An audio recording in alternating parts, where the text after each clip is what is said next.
So yun mga kaibigan, ako nakabili ng tahong sa Ruas Boulevard.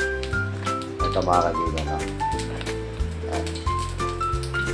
Sa halaga 50 pesos, napakarami na, no? Pero kung sa palengke tayo bibili, 70 yung kilo sa palengke ng tahong.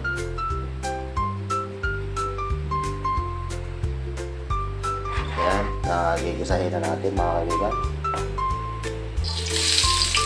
Ayan, parang french fries ang lalaki ng gayat ko ng luya.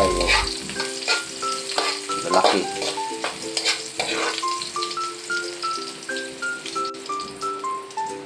Ayan, isabay na natin ang bawang sibuyas. Diretsahan na to mga kaibigan. At tanghali na rin, no? Diretsahan na to. Wala nang patugtog-tugtog pa.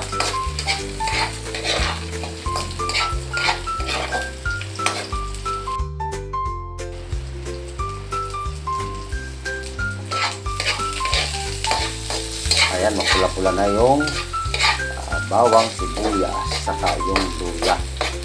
Ngayon, lalagay na natin yung ating binili na tahong.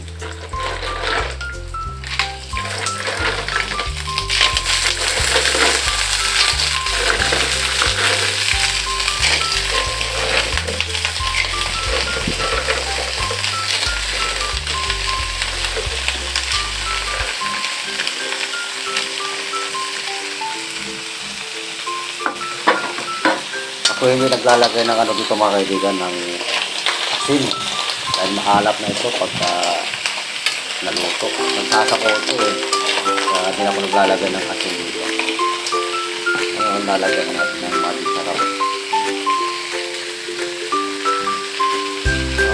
para lalong sumarap. Then lagyan na natin ng paminta.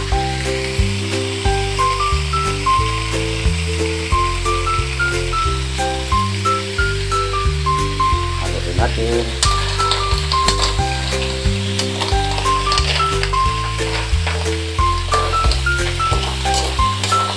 at takpan.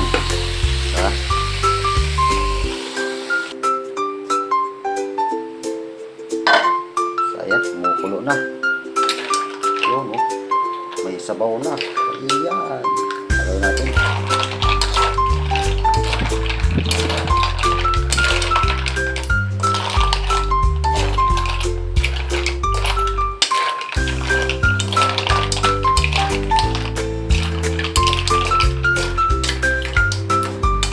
Isang kulo pa ito mga kaibigan, isang kulo. At tayo kakain na. Takpan natin muna ulit. Ayan. Kulo na. Totoo na ito sigurado. Sa halagang 50 pesos mga kaibigan, no? Napakarami. Sa mga gustong bumili ng tahong para makamura kayo, sa Ruas Boulevard po kayo pumunta. Mura ho ito. Isang takal ho ito. Halagang 50 pesos. Sulit.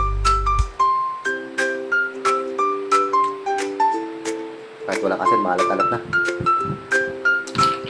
Ako yung asawa ko paborito ng asawa ko ito. Tahong. Ayan na. Pero kung nandito yung asawa ko, yung dalawang takal dito, punong-puno na. Dalawang takal na yung binibigay sa amin. Yung takal ko kasi ito, hindi per kilo. Sobra 1 kilo na yan. So, ayan, mga kaibigan, luto na.